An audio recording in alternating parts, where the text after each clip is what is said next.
Well, after a year of unimaginable tragedies, most people are looking forward to saying goodbye to 2020. As Wendy Woolfolk explains, with the new strain of COVID-19 identified in the U.S. and hospitals stretched so thin, this New Year's Eve is taking a muted tone.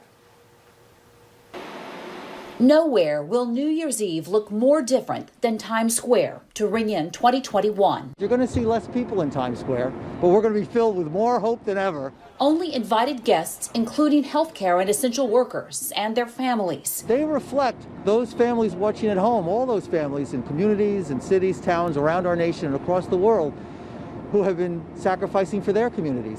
The final hours of 2020 give no relief to healthcare workers in places like Southern California. We're full, we're at max capacity.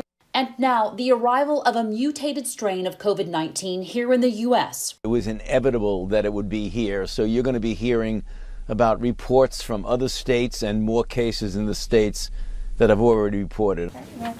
At the same time, overworked state and local health departments are struggling to patch together plans to administer vaccines efficiently. There's vaccine available and literally sitting in freezers. That's unacceptable. We have lives to save.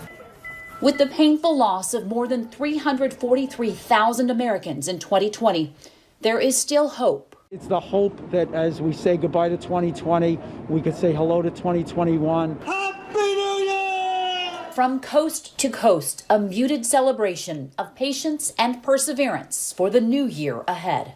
Wendy Woolfolk, NBC News. The American lives lost to COVID-19 will be remembered during President-elect Joe Biden's inaugural events.